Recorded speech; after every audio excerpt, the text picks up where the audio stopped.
The secret mercenary spies, how private intel agencies took over global conflict. The convoy hit the checkpoint at dusk. No flags, no uniforms, just a quiet radio call, package moving, and 3 minutes later a refinery valve closed halfway across the country. Tanker prices shifted by morning. The minister blamed technical issues. He didn't know a private intelligence team had pulled a thread, and a militia commander felt it in his pocket. The client did too. That's the business. Invisible levers, measurable outcomes. To understand how a handful of contractors learn to tilt markets and shape wars without firing a shot, we need to go back to budgets cut, skills displaced, and a vacuum that money rushed to fill. Origins, from PMCs to PIAs. When the Cold War ended, it didn't end for the people trained to run it. Thousands of case officers, analysts, SIGINT techs, and special operators watched the mission shrink, the postings dry up, and the pensions arrive too early. The skills didn't vanish. They went private. The 200s turned that trickle into a current. Iraq and Afghanistan created a demand for bodies. Initially guns on, conv, security, perimeter guards, the visible work of private military companies. But inside those contracts was a quieter edge. The firms that could map routes, read atmospherics, and anticipate IED shifts had fewer funerals and better margins. Intelligence, collection, analysis, early warning was the leverage. Security was deliverable. Insight was defensible. It started as risk consulting. A client needed a threat assessment for a pipeline project, a political read in a provincial capital, a vetting report for a local partner. Ex-military logisticians hired ex-intel colleagues, then built cells. A human guy who knew how to walk a market and come back with names, an imagery analyst who could pull patterns from dust tracks, a linguist who could translate more than words. The pitch was simple: move faster than government, tell the truth without the politics, and sign this NDA. Governments noticed. Outsourcing wasn't just cheaper, it was useful. A private team could go places official passports complicated. They could hire locals quickly, pay in cash, and fold the tent if the story changed. The model solved deniability and procurement lag at once. Task a third-party assessment, cited in a memo, and keep the fingerprints off. In fragile states, where every meeting created binding expectations, a private badge kept options open. Compliance pressures pushed the pivot. After 9/11, counter-terror finance regimes hardened. Banks asked harder questions. OFAC lists grew. EU competent authorities started coordinating. Corporations suddenly needed to prove they knew where goods moved, who owned shell companies, and whether a supplier's supplier was a cousin of a minister now on a list. Private firms built compliance-facing intel units, open-source teams scraping registries, mapping beneficial ownership, flagging red flag typologies before regulators did. Advisory wasn't just about bullets anymore. It was about bank rails and insurance. As budgets shifted, the client list diversified. Hedge funds wanted election reads in emerging markets. Energy majors needed community dynamics around concessions. Tech platforms sought threat intelligence on disinformation and offline spillover. Oligarchs wanted dossiers on rivals. Governments, sometimes through law firms or consultancies, requested context around negotiations they couldn't be seen to touch. Conflicts of interest weren't an aberration, they were the operating environment. Ethical walls became sales collateral. Meanwhile, the web transformed Tradecraft. What once took a case officer weeks, developing a legend, penetrating a closed group, could start with a credible sock puppet, a few well-placed DMs, and a payment through a cutout. OSINT matured from a hobby into an industry. Satellite imagery got cheaper, commercial data brokers sold location pings and purchase histories, and breached datasets circulated in private markets. Agencies constrained by law couldn't buy certain data. Private actors could. That asymmetry became product. But the speed created a gap between method and law. Data protection statutes didn't anticipate a contractor scraping half a province's Facebook pages and matching them to phone ad IDs. Export controls didn't cleanly fit a firm blending digital tools, human, and cross-border payments for sources. Private intel licensing, where it existed, targeted investigators serving subpoenas, not operators nudging armed groups toward de-escalation or escalation through controlled leaks. The grey zone wasn't a loophole, it was the core. Through it all, the line between public and private blurred. Retired ambassadors sat on advisory boards. Former regulators became client whisperers. Journalists became vectors, briefed, not bought, sometimes steered. Law firms offered white-glove conduits for sensitive tasks, wrapping field work in privilege. Insurance underwriters set risk ceilings that shaped operational tempo. Everyone had a piece, no one owned the whole. The moral calculus shifted too. In official service, you served a flag, even when you disagreed with a policy. In the private world, you served an outcome framed in a contract. Stability could mean neutralizing a violent spoiler or suppressing a community protest that threatened a client's timeline. A well-placed report could save lives by avoiding a clash, or it could raise the price of a ceasefire by amplifying fear. Profit wasn't the enemy, it was the incentive. That changed how decisions were made when seconds mattered. By the mid-2010s, the phrase private intelligence agency didn't sound like a movie trailer. It sounded like a calendar invite. Firms that started as guards now ran fusion cells. Analysts who cut their teeth on white papers now sat on calls with traders and envoys. And when sanctions and export controls turned into weapons of statecraft, private outfits became interpreters and navigators, helping clients avoid traps, or sometimes lay them. That's how we get back to the convoy at dusk. Not soldiers, not spies. Something in between, built by markets, licensed by need, moving in spaces law hasn't fully named. The business model, how private spies make money. Here's where the romance dies and the invoices matter. Private intelligence runs on retainers. A monthly fee buys a standing team, one lead, 2 analysts, local fixers on call, and a legal review window. The pitch is predictability, updates every Monday, alerts within an hour when thresholds trip. Clients love the cadence. They can budget for it. The firm can staff to it. Then there's event-driven work. A merger looming in a volatile state, a labor action spreading online, an election that could flip procurement rules. That's a scoped project with milestones and success fees. Yes, success fees. The contract won't say, change the outcome. It'll say, reduce volatility risk or secure visibility with decision makers. If a regulatory hurdle disappears after a dossier circulates, the bonus lands. If a ceasefire holds long enough for a shipment to clear a port, the wire hits. Everyone calls it performance. Revenue splits across lanes. Due diligence, anodyne on paper, keeps lights on. It's not just checking sanctions lists. It's mapping beneficial ownership through shell ladders across 3 jurisdictions and asking whether the cousin on the cap table sits in a ministry tomorrow. Threat intelligence is the adrenaline stream. Trend lines on protest chatter, militia movements, criminal spillover with heat maps and confidence scores. Human sourcing pays best per hour because risk lives in rooms and street corners, and insurance premiums tell you what that time is worth.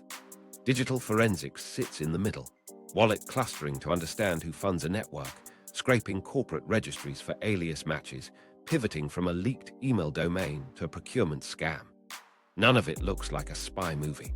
All of it moves money. Clients come with their own gravitational pull. Corporations request comfort before board votes. Can we rely on this partner?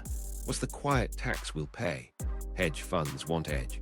A read on turnout in 3 swing districts, a likelihood that customs will slow a commodity for a month, a probability range on a central bank governor surviving a scandal. Energy majors ask for social license, monitoring around a concession.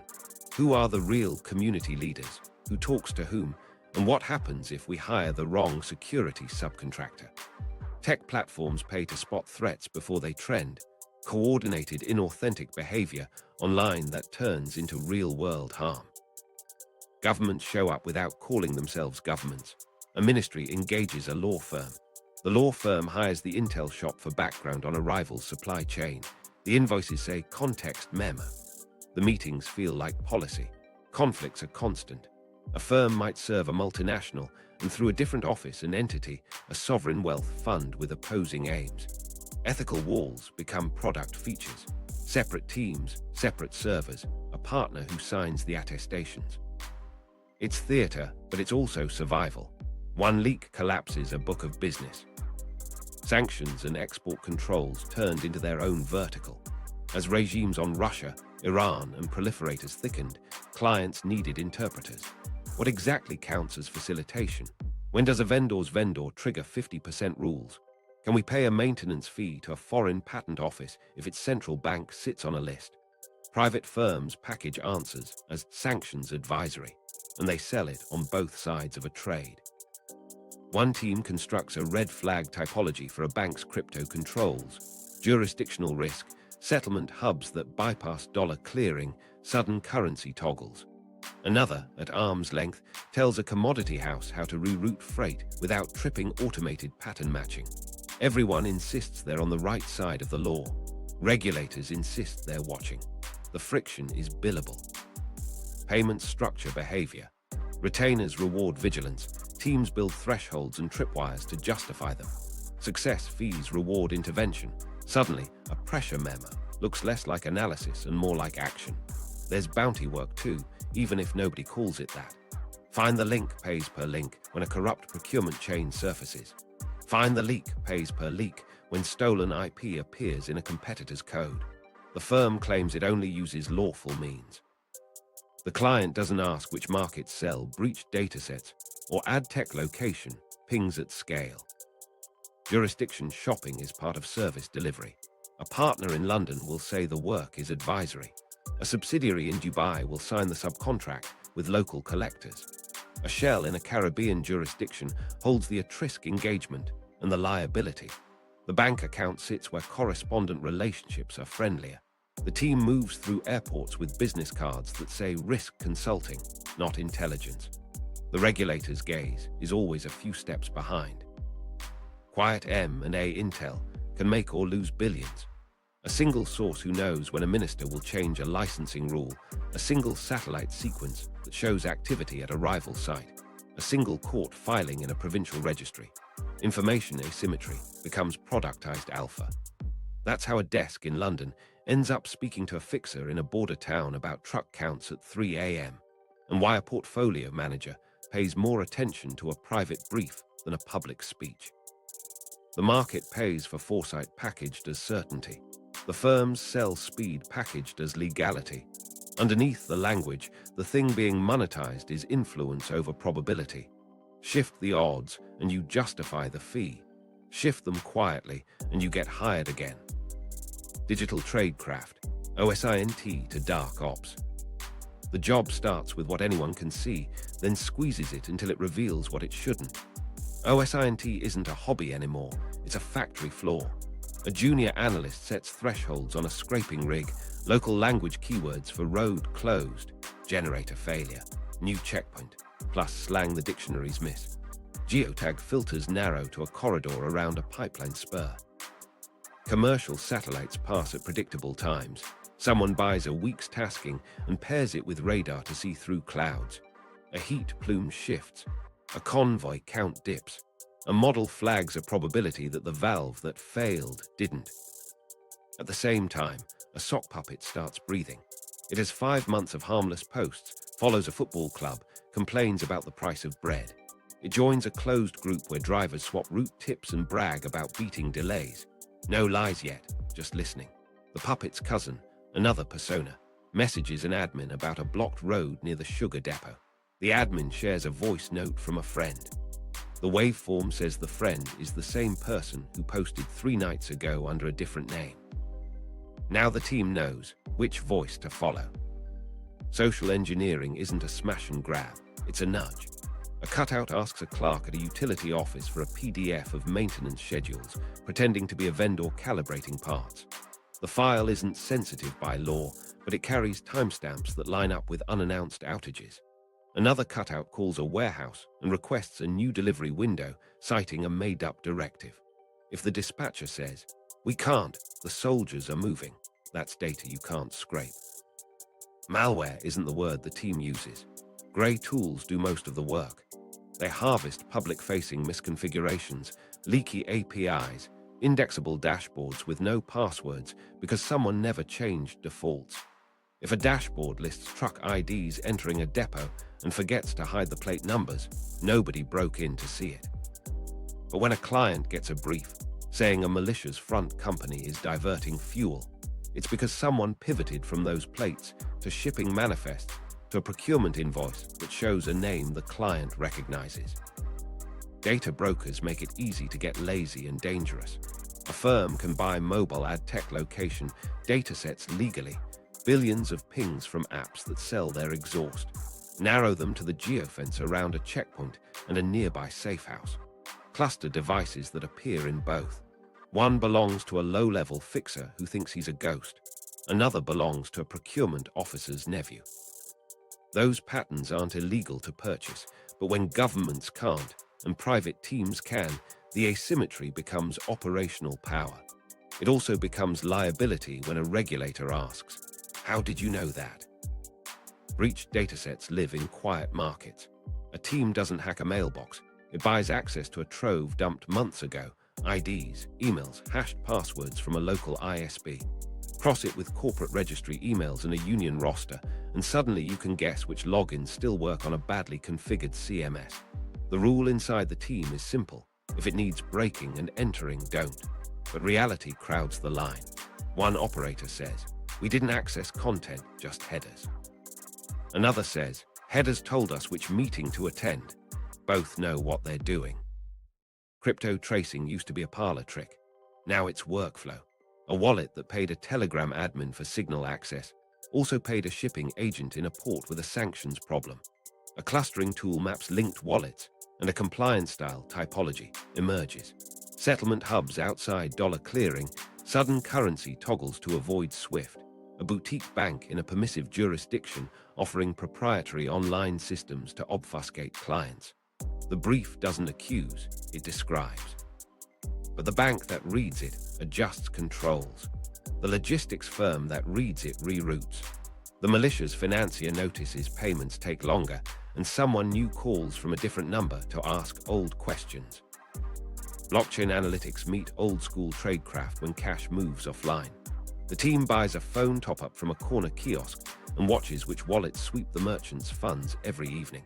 One wallet is a collector, consolidating payments from Western Union-like shops. The address appears in a public seizure filing thousands of miles away. That's an impact path without a headline. The seizure chills a network. The chill shifts a timetable. The timetable changes a negotiation. Meanwhile, the team runs parallel lanes to avoid spooking targets. OSINT pulls threads. Human checks if the threads are real. A source says a new commander insists on coded phrases over radio. A junior analyst runs audio through a classifier trained to spot the same voice masked by different noise. False positives abound, but one clip repeats a rare background hum, a borrowed generator. The next satellite pass shows a generator moving from a construction site to a compound. If you're only looking at one layer, you miss it. That's why the cells sit together. Regulators live in this world too, just slower. OFAC guidance updates on a Thursday ripple through bank screening rules by Monday, and private teams feel the squeeze when accounts freeze in the middle of an operation. EU national authorities publish red flags. Front companies in unrelated sectors, proprietary settlement hubs, sudden switches to third-country shipping that look suspiciously like last month's brief. The job isn't to stay ahead of law. It's to avoid leaving fingerprints while you do. There's a risk that speed becomes a drug. Dashboards refresh, models glow, and someone wants a yes or no. The right answer is a probability with caveats. The paid answer is action. That's how digital tradecraft slides toward darker ops when the model says 90% and the client hears certainty. The smart teams build friction into the system. Second reviews, cold starts, wait a day rules when a signal looks too perfect. Because sometimes a signal is bait. A Telegram channel that looks like a leak is mirrored from a Sanctions watch group to see who bites. A login that's too easy leads to a honey pot. The bright line isn't a law, it's survival. The next move belongs to people. Human sources, buying access, buying influence. Data points don't lean over a table and whisper the thing you didn't know to ask. People do. That's why every digital lane eventually runs into a room, a tea stall, a back seat, somewhere a human decides to trade what they know for what they need. Recruiting starts with pressure points. Debt is the most common. A port scheduler is 3 months behind on a mortgage. A cousin's medical bill just doubled. Ego works too. A guard wants to feel important. A junior officer wants to be noticed by someone who gets it. Grievance burns hottest. A driver humiliated at a checkpoint. A dismissed clerk convinced a rival stole his promotion. Greed is blunt, but it's honest. The pitch isn't cinematic. It's practical. You have something small that matters to someone bigger than both of us, and you'll be safer if I help you shape how it moves. Approach is an art because exposure is a math problem. A front company places an ad for route optimization interviews, gift cards, and per diem pull-in drivers who talk logistics without realizing their mapping influence. A procurement compliance survey lands in inboxes, and one respondent writes longer than the form allows, adding a phone number for clarification. False flags appear where politics demands distance. A fixer introduces a foundation researcher to a neighborhood leader. She's actually vetting which elders matter when a plant opens. You don't lie about facts, you lie about purpose. Vetting under pressure turns rumor into risk scoring. 2 independent lanes must corroborate before a name gets paid. A local journalist says a dispatcher is clean. A shopkeeper says the same dispatcher always leaves early on militia paydays. Cross-check against plate data and fuel receipts, and a picture hardens. The insurer reads it too. Underwriters aren't in the room, but their rules shape who goes in and how long they stay. If a source meeting crosses an internal risk ceiling, the team changes the venue, cuts the time, or pays remote. The policy isn't cowardice, it's survival and solvency. Travel and visa exposure, a leverage most sources don't see until it's too late. A mid-level official with a child's scholarship abroad suddenly cares about watch lists. A union organizer awaiting a conference visa learns that additional processing can stretch forever when a name hits a database. The firm doesn't threaten. It simply offers clarity. Answer a few questions truthfully, and we can write a letter that explains you're not who a pattern matcher thinks you are. That help isn't free, but it isn't extortion either. It's the reality of borders in a world that shops for risk. Protection sits on mundane rails, staggered payment channels, cash only for certain tiers, preloaded cards under names that wouldn't travel. Phones are an enemy. Sources get clean devices with contact protocols. Never save names, never reply twice in a row, move to dead drops if a call comes after midnight. Meetings happen where normal activity hides attention, markets, clinics, bus depots. Never the same one twice. The most important rule is psychological. The source chooses the exit. If they push the panic phrase, "I forgot the blue folder," everything stops, even if the client is screaming for the final confirm. Turning information into action exposes the seam between reporting and directing. A customs officer says a consignment will be delayed by order. The team can write that fact into a brief, or they can ask the officer a second question in a second meeting. If another port authority asked for help to clear humanitarian shipments faster, what would they need? Now they're shaping a path, nudging another actor, and the line blurs. The safer guideline is intent. Never instruct, never pay for an act, never make someone a target. But intent is hard to audit when outcomes pay bonuses. Microstory. A fixer takes cash for a SIM card. It's a trivial thing, $10, a receipt scrawled on cardboard. The card registers 2 late-night calls to the same number, then goes dark. A week later, that number texts a mechanic about a silent part for a generator. The phrase feels odd. The analyst who flagged it runs it against a small dictionary built from intercepted slang. Silent maps to unmetered. The generator powers a remote valve. A human lead meets the fixer in a crowded clinic hallway and asks, "Who uses that card when he can't borrow the boss?" S. The fixer points with his eyes to a driver who always gets waved through a third checkpoint. One SIM card, one phrase, one nod. That's a network diagram with a pulse. There's an economy to sources. Some sell once and vanish. Some become nodes, paid modestly, protected fiercely, never asked to do more than talk. The most dangerous are the hungry ones who suddenly volunteer. They're either bait or on fire. The team tests them with low-stakes questions, builds time into the process, and refuses to let a client's clock accelerate a burn. Meanwhile, paranoia tightens. An operator hears the same scooter engine idle outside 2 different cafes. The team shifts to air-gapped devices, kills a meeting, reroutes a courier. A delay frustrates everyone. It also keeps people breathing. When a person trusts you with the thing that could ruin them, you inherit a share of that ruin. The job is to extract insight without extracting safety. That's why the best teams leave money on the table rather than push a source into a task that changes their pattern. The payoff is rarely dramatic. It's a small detail placed at the right time that makes a convoy pause or a negotiator blink. That's influence you can't scrape. That's why the conv at dusk mattered. It moved because someone did. Case file setup. A Warzone contract lands. The email subject line said, "Stability advisory urgent." No attachments. Just a calendar invite and a hotel lobby that smelled like strong coffee and new carpet. The client arrived with 2 phones, 3 binders, and a smile that didn't reach his eyes. Mid-tier energy trader, offshore parent, subsidiaries like nesting dolls. He ordered tea. He never drank it. He sketched the problem without names. A landlocked state, a refinery the size of a small city, and a corridor that everyone swore was secure until it was. The government needed product moved. A militia needed tribute. A rival needed the corridor to fail before a vote. Meanwhile, a sanctions list had just expanded, and correspondent banks were skittish. "We don't need miracles," he said. "We need time." Translation: reduce volatility for 90 days, keep shipments moving, and don't leave fingerprints. The scope slid across the table. A Warzone contract disguised as advisory. 4 work streams, 1 outcome. First, map the power. Who actually controls the valve, the roadblocks, the port of exit, and the cameras that peer into all 3? Second, read the calendar.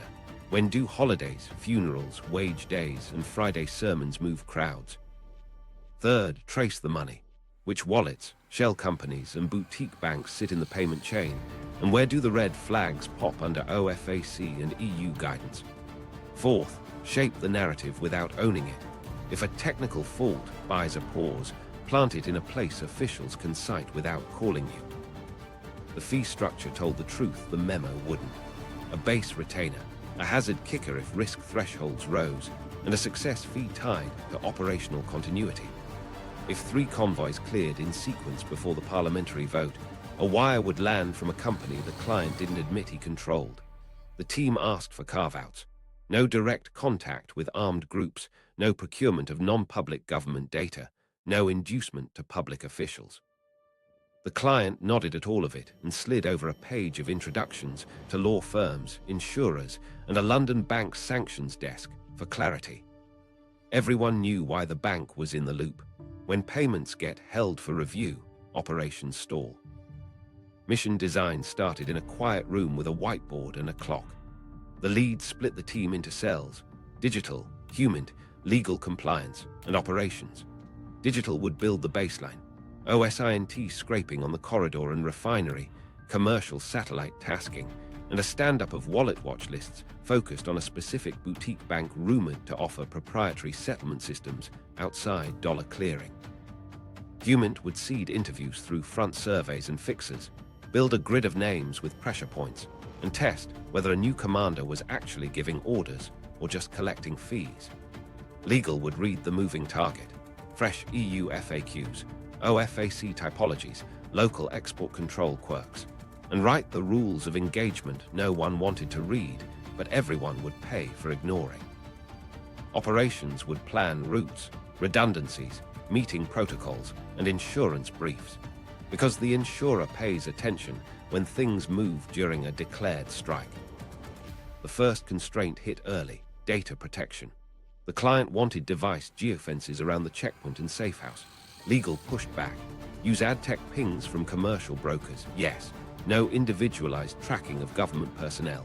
no combining with personally identifiable medical records, and no data purchases from brokers on enforcement watch lists. The guardrail wasn't morality theater. It was to keep a regulator from asking, "How did you know that?" in a tone that freezes accounts. The second constraint was political. A ministry had hired a law firm, the same one the client's offshore parent used to review resilience. Conflict disclosures were drafted like landmines, separate servers, separate case numbers, internal attestations signed by partners who would never see the road. That's what jurisdiction shopping looks like up close. One office signs the advisory. A subsidiary in a friendlier jurisdiction signs the subcontracts with local collectors. A separate vehicle carries liability for anything that looks like action. Baseline indicators went up on a board, fuel prices in 3 districts, hospital admissions on Fridays after payday. Telegram chatter spikes on a trucking channel when a certain admin posts. Satellite sequences of heat plumes above the refinery. If one plume dimmed outside scheduled maintenance, a switch was being thrown on someone's order. Wallet clustering for payments to a set of port agents. If settlement hubs shifted to a trade-friendly bank in a permissive jurisdiction, someone was moving to avoid swift scrutiny. Then the calendar. A funeral with a name that mattered was scheduled 2 days before a key vote. A labor grievance had a hearing the morning a convoy would reach the second checkpoint. A preacher rumored to bless economic justice had a following that could swell a crowd in 10 minutes. Those aren't headlines, they're tripwires. The team built buffers into routes, pretexts into schedules, and quiet phone calls into ministers.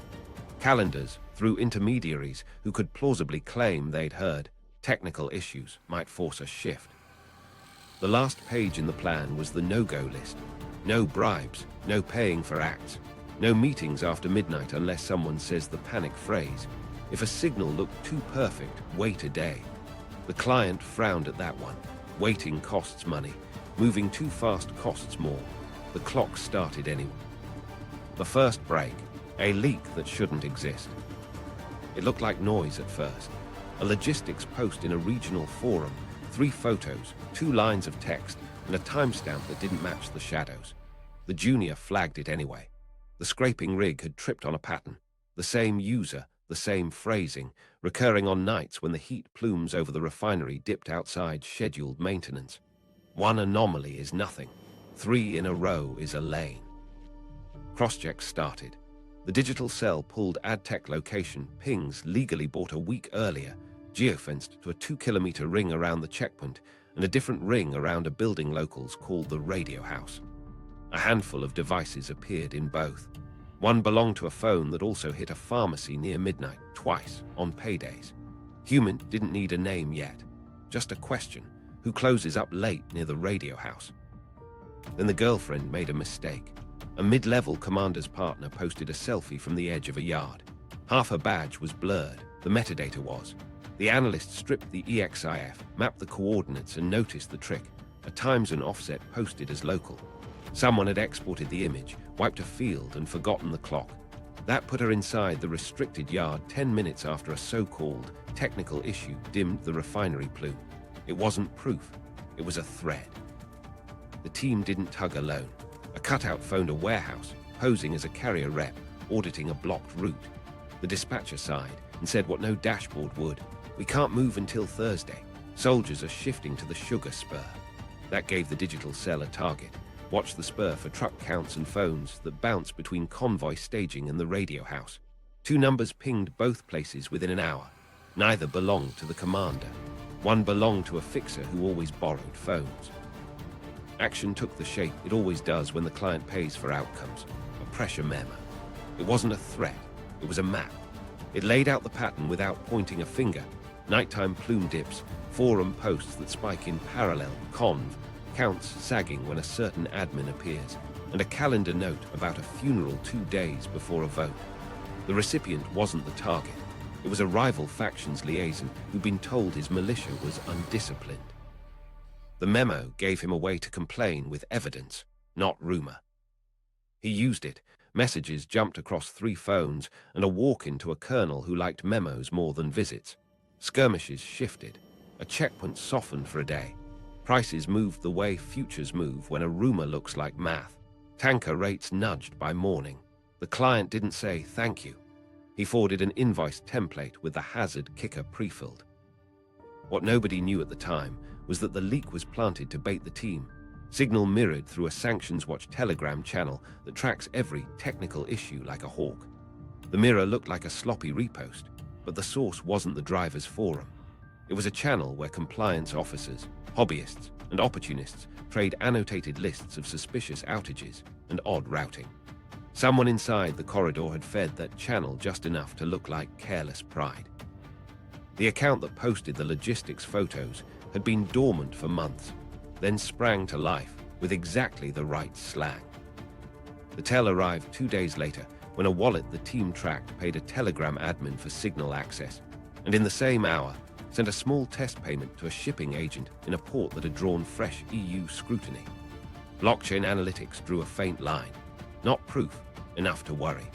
If the same cluster that rewards leaks also touches a settlement hub trying to bypass dollar clearing, then whoever seeded the forum wasn't just talking roots. They were watching who noticed. Inside, Paranoia tightened like a knot. The ops lead froze a planned meeting and killed a device that had been used to contact the fixer. Air-gapped laptops came out. The human chief rerouted a courier and pushed a fake request into the same forum, innocent, to see who echoed it where. When a new account repeated the deek with a wrong detail, they traced timing back to that Sanctions Watch channel. A mirror, not a source. The bait was who responded, not what was said. The hardest part was telling the client to wait. The convoy could move that night and probably clear. The safer play was to let the rival faction take the credit for restoring discipline, then quietly adjust the route and cadence while the mirror still reflected noise. Waiting costs money, but the job wasn't to win one night. It was to keep the 90-day clock alive without burning the thread they'd found. They filed 2 briefs, one to the client, one to the bank's sanctions desk already on the case. Both used the same language: correlational signals, elevated risk, recommended pause. The bank liked the caution. The client hated it. By morning, a technical issue hit a different spur, and the heat plume dimmed right on time. The bait snapped. The team stayed quiet and watched where the ripples went. Countermoves, when governments push back. The first sign wasn't a raid or a headline. It was silence. 2 routine queries to a regional bank's portal came back, temporarily unavailable, and a supplier's account flagged, held for review. That language doesn't belong to engineers. It belongs to compliance. Somewhere, a file moved across a desk with the team's pattern inside it. Date services don't kick doors first, they watch. A counterintelligence unit charted the same anomalies the team had mapped: plume dips, forum chatter, truck counts, and decided to smoke out whoever was turning noise into leverage. They seeded a rumor through friendly pages, a foreign NGO paying drivers for photos. It wasn't true, but it didn't need to be. It gave them a story to justify knocks on warehouse doors and questions at checkpoints, and it scared sources who'd only sold time. Legal shadowboxing began in parallel. A cease and desist letter arrived on law firm letterhead, alleging interference with critical infrastructure operations, CCing a ministry that hadn't spoken the team's name aloud. Visa renewals that used to take a week now needed additional processing. A junior's airline check-in returned, C agent, which means a list got longer somewhere. None of this stops you. All of it slows you. Then came the ripple only private operators feel: sanctions and export control leverage. OFAC guidance updated on a Thursday, clarifying facilitation triggers for maintenance payments touching a sanctioned central bank.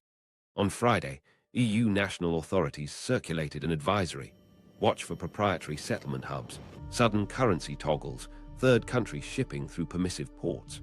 By Monday, the bank the client depended on tightened screening rules. Accounts that used to pass got paused. Vendors that used to answer went dark. You don't need a direct order when the pipes constrict on their own. The team adapted the way they always do, by getting smaller and more paranoid. New cutouts took over calls with sources, old numbers went cold. Cash couriers replaced transfers for anyone within an hour's drive. Air-gapped devices came out of cases, and a rule hardened. Anything that could wait would. They rotated meeting spots from markets to clinics to bus depots, and back, never the same twice, always with an exit that didn't look like one.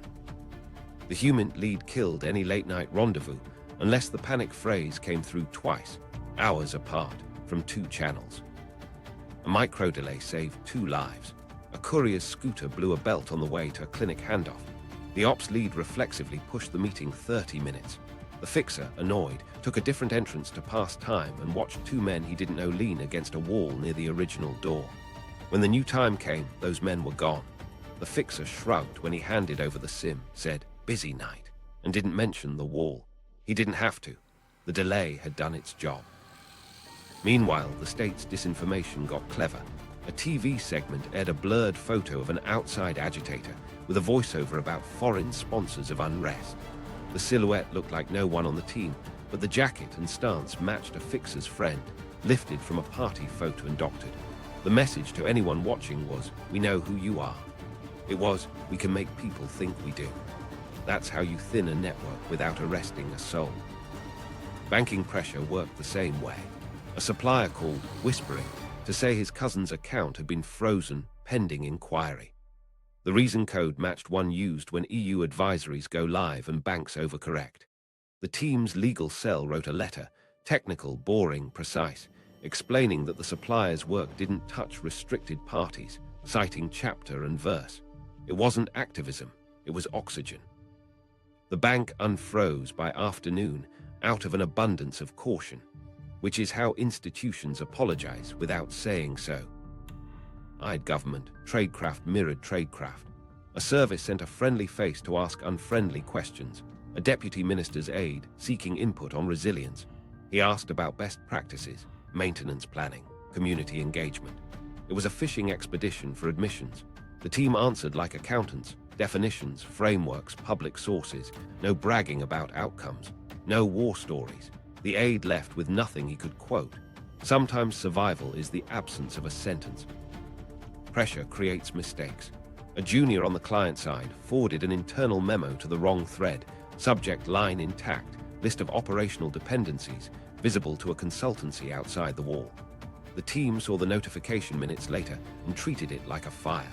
Contacts were scrubbed, servers moved, introductions were rewritten. The consultancy replied with a polite, "Received," then pitched the ministry 3 days later on enhanced visibility. That's how competitors hunt, without saying they hunt. The bait from the Sanctions Watch channel didn't stop. A new account posted a leak of a checkpoint schedule that matched last month's, not this week's, an old template with new dates. The digital cell pushed a decoy into the same stream, a fake directive about detours. A different mirror echoed it within minutes, revealing a relay node, not a source. The team mapped which phones flared after each post and backed away from the ones that burned brightest.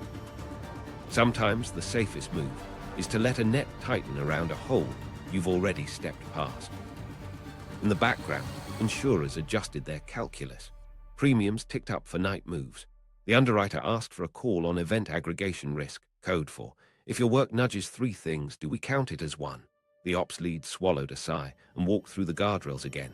No paying for acts, no instructions, no meetings after midnight without 2 clears. The insurer signed off. The policy stayed. That matters when someone needs to pay after something goes wrong. Through it all, the client pushed. "We hired you for outcomes," he said, quiet and hard. The lead didn't argue. He reminded him of the calendar, the vote, the funeral, the payday. He reminded him of the bank's mood and the ministry's posture. He said what good operators say when everyone wants speed. "We can move tonight and win tonight, or we can move tomorrow and not lose the month." The client stared at the table, then nodded once. Pressure hadn't broken the operation. It had changed its shape. Ethics on fire, profit versus lives. The idea came like most bad ideas do, wrapped in a good outcome. A junior said it first, careful like testing ice. There's footage of a beating at the second checkpoint. If the clip reaches the right local outlet, a commander might call his men off for a week. A pause is time. Time is money. Money is the mission. The room went quiet. Nobody argued with the logic. They argued with the cost. The clip wasn't stolen. A shopkeeper's son had filmed it on a cracked phone from a balcony. He de-sold the file for cash, no names. Faces were clear, uniforms were clearer. The human lead said what everyone felt in their chest. If we surface this, someone in that unit will hunt for who held a camera. The client didn't blink. We hired you to stabilize, he said. Whatever works. That's the sentence that burns, because it's true and wrong at the same time. Insurance entered the room whether they were on the call or not. The policy didn't forbid leaks. It assigned them a price. Provable dissemination, causing foreseeable retaliation, sits in fine print next to exclusions. The ops lead translated it. If a source gets hurt because you put out something you didn't have to, we might not pay. The client dangled a success fee anyway, an extra wire on operational continuity. The team split along the seam between outcome and oath. They wrote rules on the whiteboard to see if the room could live with them. No faces, no unit insignia, no location that narrows to one block, nothing that triggers mandatory reporting in EU or US law, no child victims, no clear identity of a named official, no classified markings. The legal cell added a filter the client hated, no metadata that reveals how we knew when to film, even if we didn't. The point wasn't theater. It was to keep a regulator from asking, "How did you know?" In a tone that freezes accounts and travels across borders. The human chief added one more rule: no release until the balcony family is somewhere else. That meant cash, a rental 2 neighborhoods away, and a cover story about a sick aunt. It meant 2 days of delay while tempers cooled or spiked on their own. The client stared at the calendar and ran numbers in his head. "We lose a shipment if we wait," he said. The lead said, "We lose a family if we don't." He didn't add the other half. "We might lose our license to move in this country at all." They seeded the evidence as a drip, not a dump. A still image first, blurred faces, uniforms cropped, audio stripped. Then a transcript of 3 lines without timecodes, framed as witness account, not proof. The local outlet wasn't a friend. It was a conduit.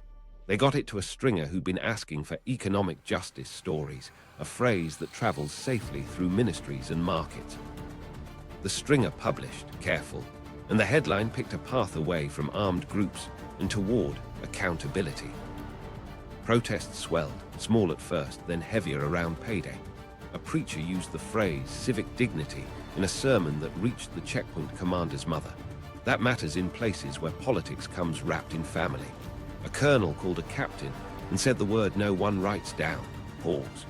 The convoy moved the next night with a different cadence and a gap wide enough to be coincidence. It cleared. The client's wire hit by morning. The cost came due around the edges. A soldier taunted a vendor for filming from balconies, and 2 boys took a long way home for a week. A sergeant asked a shopkeeper if he knew who'd been bragging online. Nobody did. The balcony families aren't got sick long enough to justify a move. The team cut off the source and paid the last installment through a different hand. They'll never know if the boy would have bragged. That uncertainty is the tax you pay for not turning people into tools. Inside the firm, the argument didn't end. One camp said the leak saved lives, the other said it priced them. The legal cell logged the decision with a sentence a regulator could read without asking for meetings. The human chief wrote a note to herself and taped it inside her notebook. No leak is clean. The client sent a second request 2 days later. Same approach, different unit, new pressure. The team said no. Not a delay, a no. They'd already used the trick once. Repetition turns a tactic into a signature, and signatures get people hurt. A call came from the bank's sanctions desk, polite and pointed. "We saw the coverage," the officer said. "Any change to your operational footprint we should be aware of?" Translation: "Has your work crossed into conduct that triggers reporting?" The legal cell read the line they prepared days earlier. Public source engagement, de-identified, no inducement of public officials, no payments tied to acts. The officer thanked them and reminded them of updated typologies on third country routing. It was small talk and a warning wrapped together. The pause revealed the trap they'd almost missed. The Sanctions Watch channel lit up not with the clip, but with a list of foreign-funded outlets pushing instability. The list included the Stringer's publication and 3 others that hadn't run a word. It wasn't a fact, it was a pretext. The team watched accounts that amplify pretexts and saw a new relay node light up near a ministry they hadn't mapped. That told them where the next push would come from, and who would be blamed when crowds grew again for reasons that had nothing to do with convoys. The client called that night, voice soft with relief. "Whatever you did," he said, "do it again." The lead said, "We didn't do it, they did." He meant the people who stood in the heat and decided to shout or go home. He meant the commander who told his men to take their hands off the sticks for a day. He also meant the boy on the balcony who moved 2 neighborhoods away. Prophet had an opinion about all 3, so did the team. That's the job, to hold those opinions apart long enough to do one thing without breaking the other. The trap springs, collateral damage and blowback. It started with a knock no one expected. Not a raid, an inspection. Clipboards, safety vests, polite smiles. They asked for gate logs at the refinery, then for contractor sign-in sheets at a depot, then for a copy of a community engagement plan the ministry supposedly required. The questions weren't random. They were stitched from the firm's own language, phrases only a handful of people had read. Someone had mirrored their words, changed the angles, and walked them back through the doors they'd quietly opened. The Sanctions Watch channel flared at the same hour.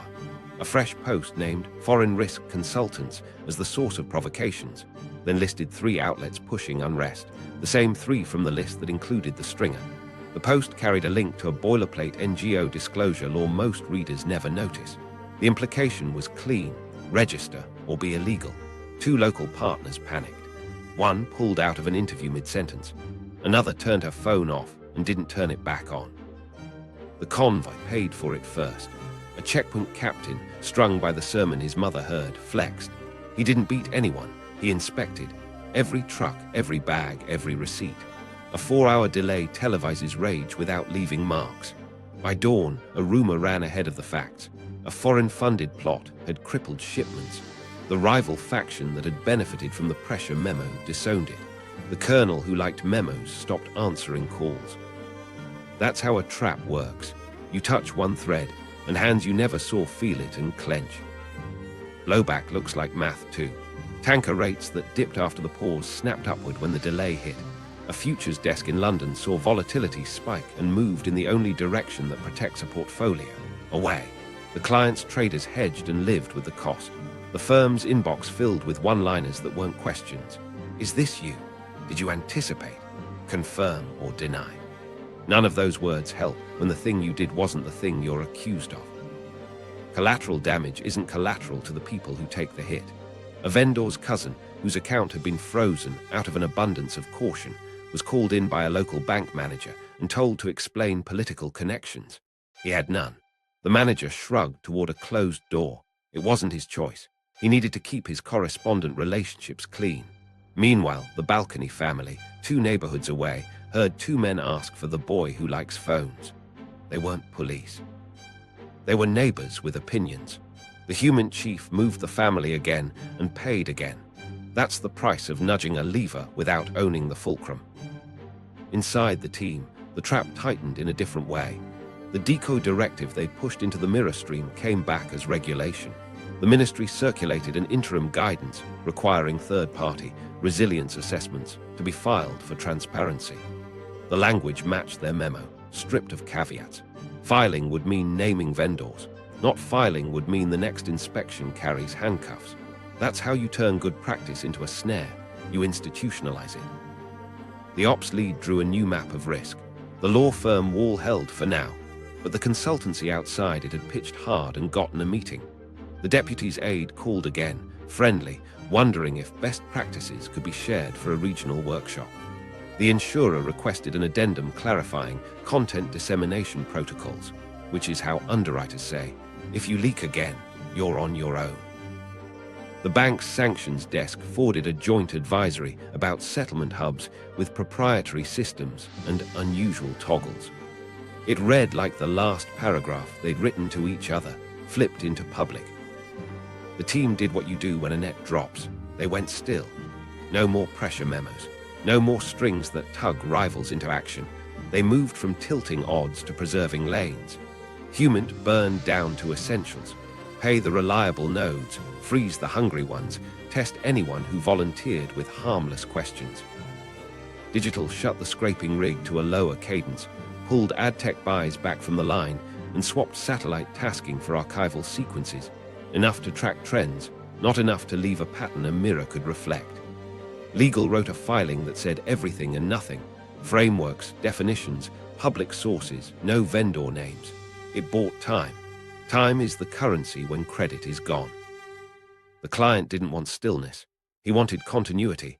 He wanted someone to call the colonel and make it right. He wanted the sermon to be about patience, not dignity. He wanted the convoy to move like a metronome again. The lead didn't argue. He showed the calendar. The vote hadn't shifted. The funeral had passed. Payday was imminent. Counting trucks in a city that thinks it's being watched is a good way to get counted.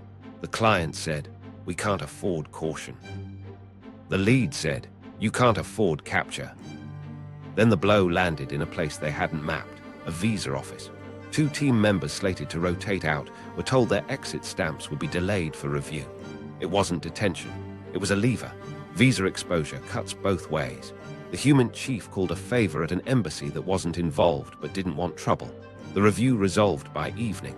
The message remained, "We can touch your people without touching your case." That chills a room more than a raid. The convoy moved 2 nights later under a different rhythm, staggered, quiet, with a gap wide enough to be coincidence. It cleared, but not before a second rumor hardened into belief. Foreign risk consultants had engineered scarcity to profit from volatility. It didn't matter that the desk in London had hedged against loss, not harvested it. It mattered that private actors could bend probability and then deny they had. In a place where law lags method, belief is enforcement. The team closed the loop the only way you can when a trap springs, by shrinking the surface you present to the world. Fewer words, fewer moves, more patience. They didn't win the week. They didn't need to. They needed the 90-day clock to keep ticking while the mirror found some other face to imitate. The Dossier, building a pressure weapon. They didn't call it a dossier at first.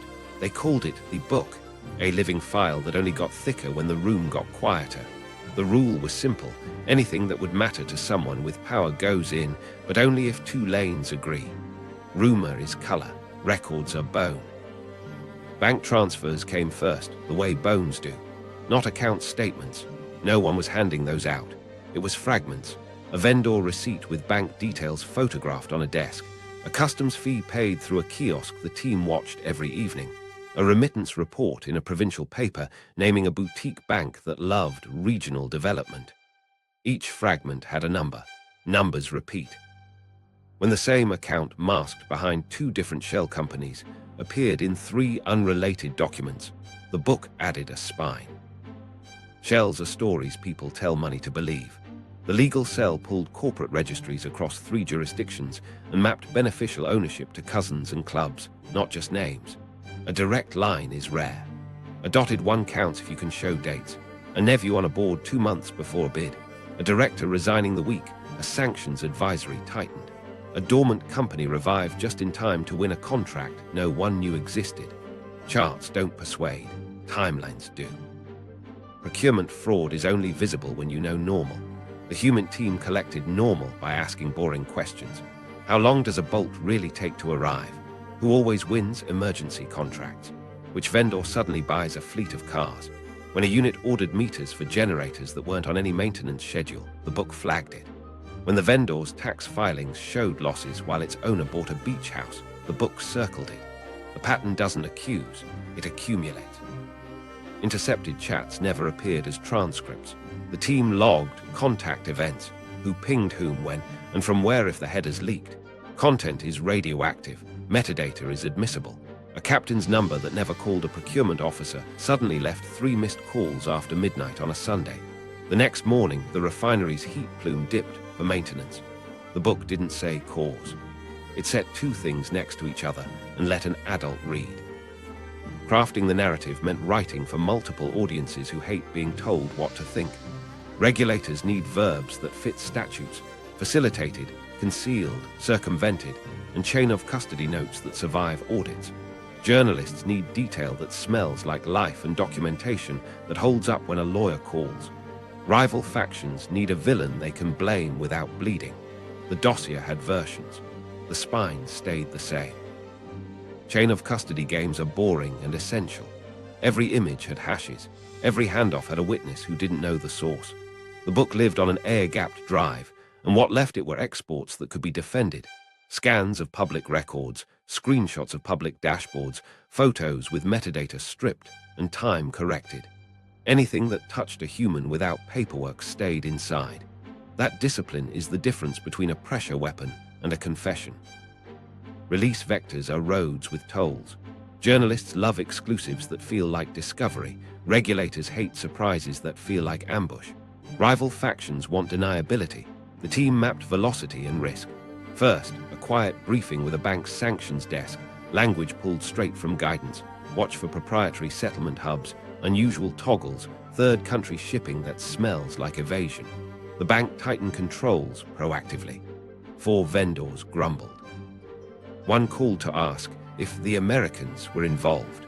Nobody answered the question he didn't ask. Next, a targeted leak to a reporter with a record of writing about procurement without becoming the story.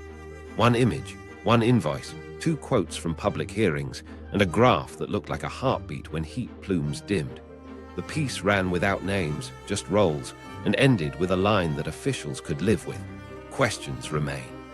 Questions are invitations regulators can accept without losing face. Then, the dossier's heavier chapters went to a regulator through a law firm with the right letterhead. No adjectives, definitions, dates, and dots to connect. The cover letter asked for clarification on existing rules, not an investigation. Clarification arrives faster. Clarification looks like, we remind institutions to assess red flags X, Y, Z within a week. The bank's screening tripped on a supplier that always passed. Compliance teams scrambled across banks, and the corridor felt the pause like a weather change. Stakes were written into every paragraph. A misstep exposes a source, invites a libel suit, or triggers mandatory reporting that drags the firm into rooms with badges. A perfect hit forces negotiation. The dossier didn't demand talks. It made not talking expensive. The militia financier's lawyer filed a complaint about defamation by inference. The letter was addressed to a newsroom that never used his name. It was theater aimed at a ministry, a message to rivals. I'm watching. Meanwhile, a sanctions supplier was cut off quietly. No announcement, just a contract under review and a new vendor with a different cousin. When the talks finally opened, they didn't look like talks.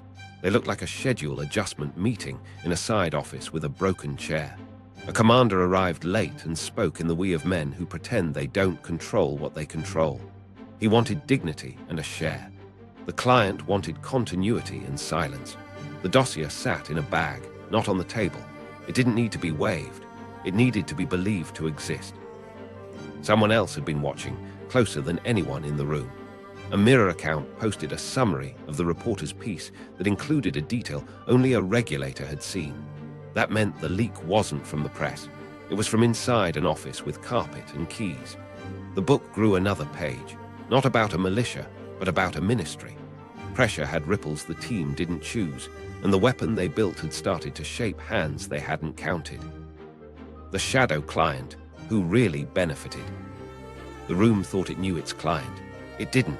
The dossier had bent a timeline and opened a side office door, but the hand that pushed first wasn't the one paying invoices. You could see it in the pattern of who moved when. The rival faction that used the pressure memo didn't spend capital until a phone call from a number that never touched militia radios. The colonel who liked memos paused only after a ministry accountant clarified a maintenance budget. The beneficiary wasn't a commander. It was the person who could raise or lower the price of his patience. The clue sat in money, not headlines. A boutique bank the team had tracked, famous for proprietary online systems that skirted dollar rails, tightened controls proactively after the regulator brief. Within 48 hours, a settlement hub shifted to a different institution in a permissive jurisdiction. Wallet clusters the digital cell watched began consolidating faster at night. That's not fear, that's choreography. Someone had the foresight to anticipate compliance and profit from delay. The client's traders hedged to survive. Another desk made the spread. A second line pointed away from uniforms towards suits. The ministry's interim guidance that mirrored the firm's framework didn't arrive from the department that manages pipelines. It came from a reform unit funded by a development bank, chaired by a deputy who'd just taken coffee with a law firm the offshore parent used. The deputy's aide, the one who wanted best practices, had interned at a hedge fund 2 capitals away. He wasn't the mastermind. He was a courier for people who invest in friction. Meanwhile, the shipping universe told its own quiet story. A cluster of port agents with ties to a family office rerouted tonnage through a friendlier port the same week the checkpoint captain flexed. Insurance premiums moved by basis points that only matter if you own a lot of basis points. The Dossier made not talking expensive for one set of actors. The price differential made talking privately lucrative for another. That's how stability advisory becomes a market instrument. Inside the team, suspicion settled where professionalism lives. The bank's sanctions desk. They'd briefed early, carefully, in the language compliance respects. The bank tightened rules in a way that protected the institution and accelerated someone else's plan. The officer on the phone was cautious and smart. He wasn't the leak, but the memo that left his office became a signal a trading desk could read. Public clarifications turn into private advantages when you know where to look first. The shadow client was anyone who read faster. The rival faction wasn't clean either. Their liaison took the pressure memo and spent capital at exactly the moment that hurt the client and helped his own patron's finance arm. He didn't engineer the sanctions advisory or the port shift. He didn't have to. He just needed the convoy to slow before a vote, then return to cadence under a new fee schedule. The pause for dignity wasn't about dignity. It was a rate reset. The ministry's reform unit played both sides of the truth. Their guidance institutionalized transparency that made sense on paper and exposed vendors the firm had kept out of filings. It created routes into data for future pressure, dressed as good governance. The development bank got a win to report. The deputy got a lever he could pull again. The aide got a line on a CV. The family office got to decide whether the lever eased or tightened. None of them met in the same room. That's not conspiracy, it's alignment. Who really benefited? The ones who could convert volatility into optionality. A family office with shipping and banking tentacles. A ministry deputy whose career rose when stability looked like a reform. A cluster of traders who moved faster on public guidance than competitors. A rival liaison who priced patience at a new rate. The client benefited too. Convoys cleared, wires landed, but he paid a premium under story someone else wrote. The hardest truth for a private intel team is that your work makes a market even when you try not to. You build a map to reduce risk. Someone uses the outline to place a bet. You brief a bank to keep accounts alive. A desk reads the temperature and moves a spread. You push a dossier to force talks. A reformer prints a framework that becomes a lever. The shadow client isn't a person. It's the ecosystem that profits when information moves faster in one direction than another. The team logged the lesson without drama. Future briefs would go to more than one bank, so no single desk read first. Pressure memos would travel through actors whose patrons didn't trade freight. Legal would write filings that clarified rules while delaying disclosures.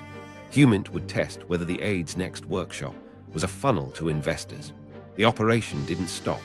It pivoted to accept the thing no one likes to say out loud. In private war, outcomes have shareholders. Global map, where PIAs quietly shape outcomes. Start in a capital where elections don't begin at the ballot box. A firm arrives with a stability services pitch that never mentions persuasion. They sell crowd temperature monitoring, rumor mapping, and community dialogue facilitation.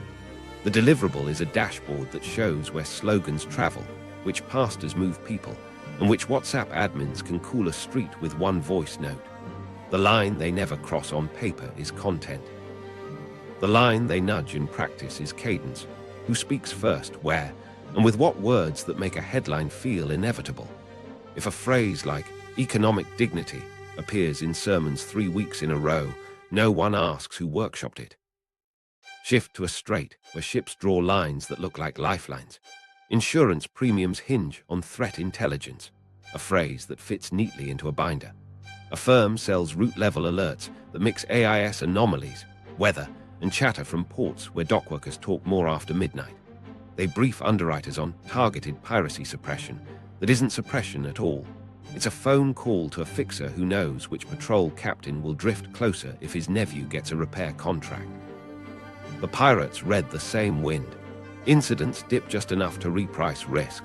That basis point shift is money no press release mentions. Sanctions are a revenue stream disguised as compliance.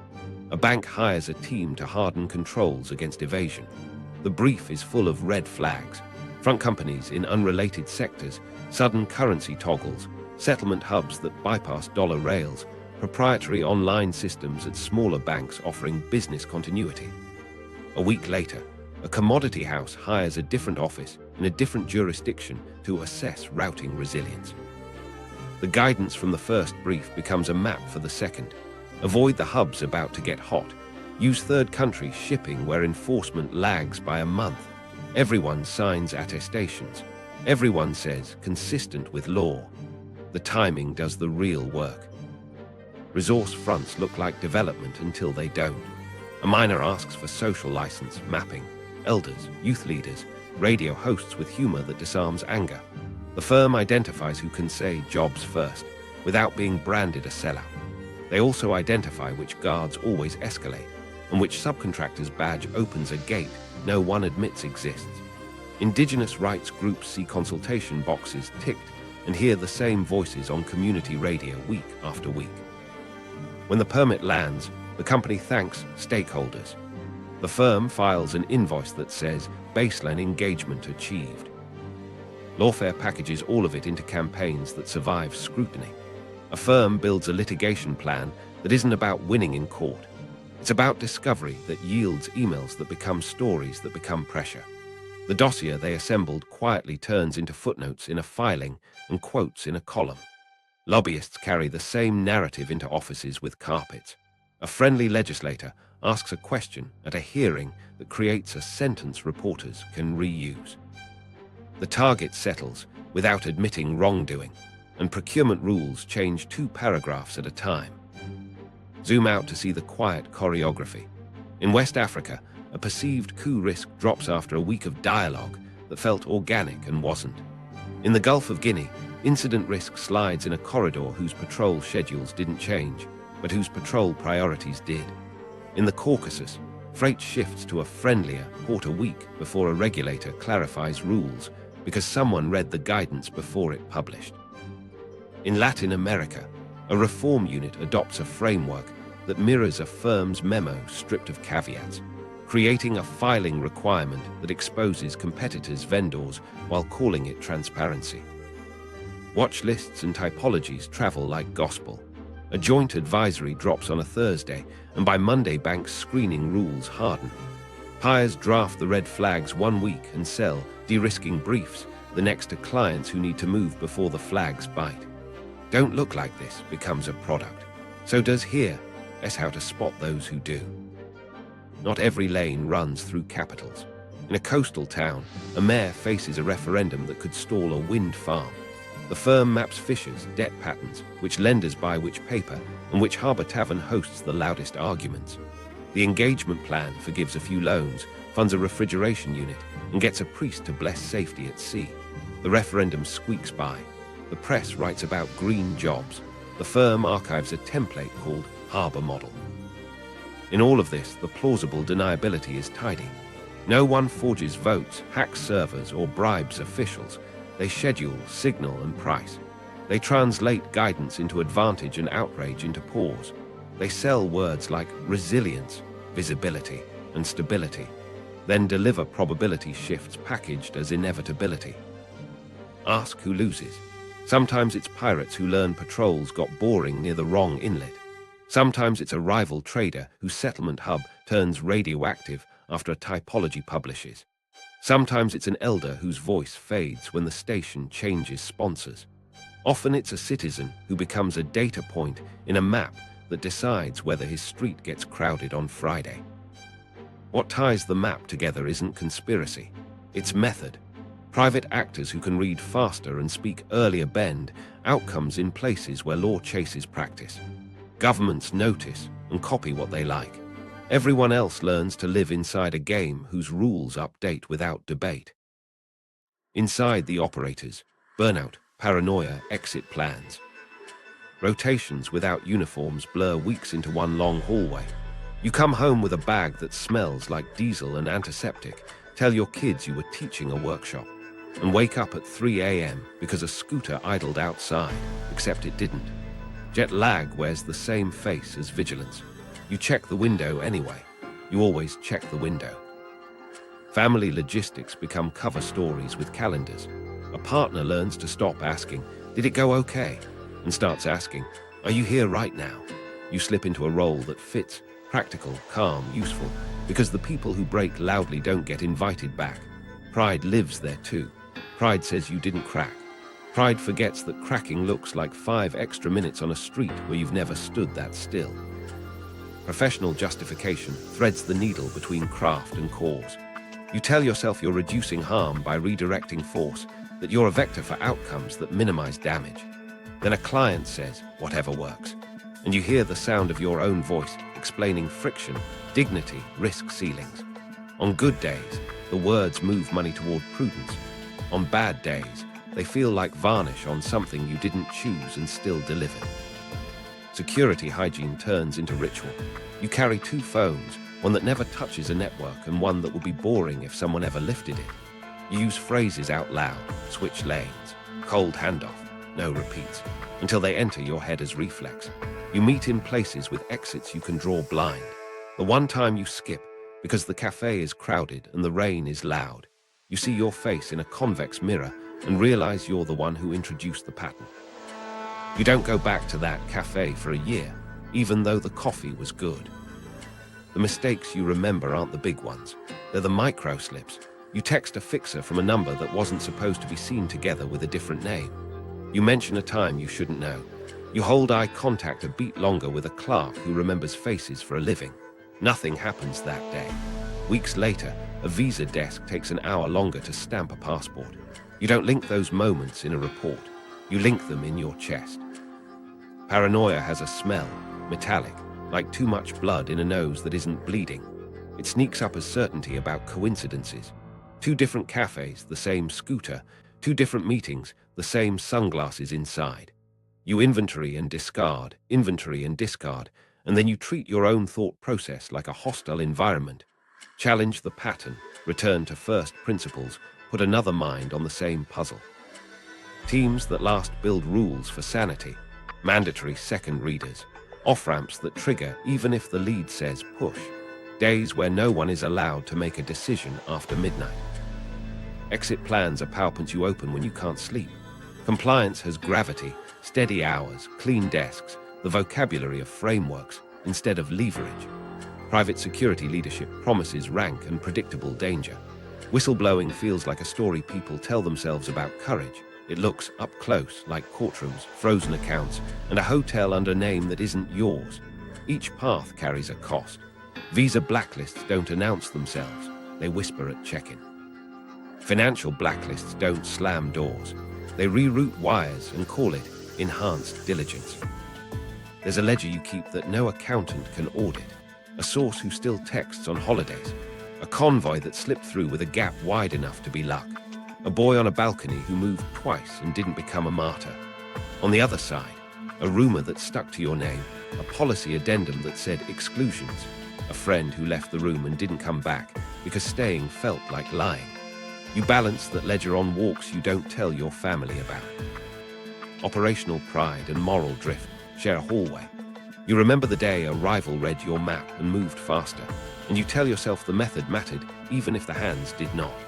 You remember the sermon that used the phrase you seeded, and you tell yourself the crowd would have gathered anyway. You remember the call from the Sanctions desk that sounded like concern and felt like surveillance.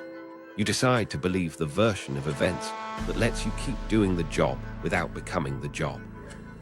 Breakfast interruptions become parables. The phone buzzes with a name you changed years ago and never used together with this number. It's a courtesy ping from a clerk you tipped in patience, not money. Someone asked about your workshop. You say thanks, close the blinds, and cancel a flight you haven't booked yet. Nothing happens. The nothing is the point. When operators leave, they don't announce it. They drift toward roles that rhyme with what they know, writing guidance they used to read early, building monitors they used to dodge, teaching young analysts that wait a day saves lives no one will count. They carry habits like old injuries. They still sit with their back to a wall. They still distrust certainty in dashboards. They still wake at 3 a.m. sometimes. On good nights, they tell themselves that's just age. On honest nights, they admit the hallway never really ends. It just gets quieter. Regulation, accountability, and what's next? The laws weren't built for this. Export controls speak the language of missiles and microscopes, not crowd cadence and proprietary settlement hubs.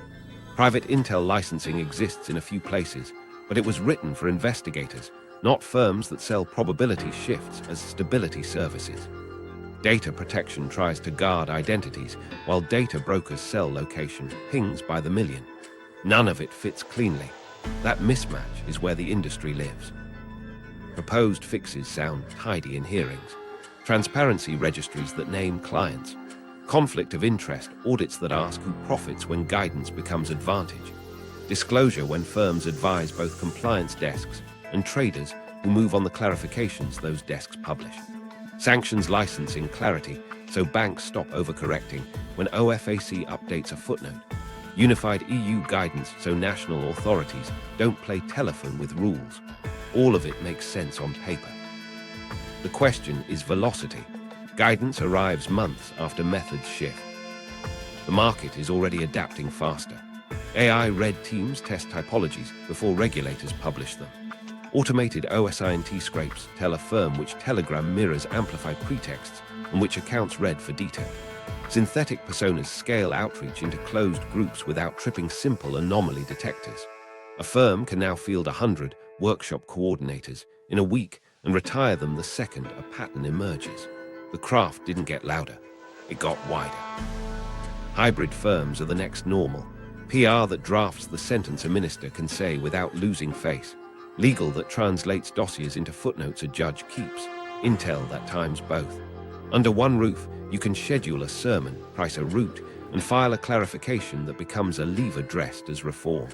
That concentration isn't a theory, it's a budget line. Clients don't want vendors. They want outcomes with counsel attached. If regulation has a chance, it has to chase networks, not nodes. Licensing a single office won't matter when subcontractors in 3 jurisdictions do the hand's work, and a specialty bank's proprietary system clears the money. Registries can require firms to declare allied vendors the way banks declare correspondent relationships. Disclosures can follow influence, not just invoices. Who briefed which desk before which trade? Who drafted a framework a ministry adopted stripped of caveats? Sunlight won't end the game. It makes the lanes visible. There's a human piece that can't be legislated but can be priced. Visa lists that whisper at check-in. Financial blacklists that stall wires out of caution. Whistleblower protections that aren't theater. A safe exit for operators who choose not to cross a line, and consequences for the ones who do. The industry will howl, then it will adapt. It always does. One detail from the opening belongs here. The heat plume that dimmed for maintenance on nights when a forum post spiked and a wallet paid an admin. That pattern became a paragraph in a guidance bank's now quote. A rule was born from a lane no one admitted existed. That's the cycle, method, mirror, memo, market. What's next isn't an end. It's a quicker loop. The question is who gets to see it spin. Private intelligence didn't replace war. It priced it, narrativized it, and learned to sell the pauses. If you want more of these untold mechanics, how guidance turns into leverage, how speeches become schedules, subscribe. And watch the next film in this series, where we follow a reform unit that adopted a framework and turned it into a quiet lever. We'll show how the memo became a ministry.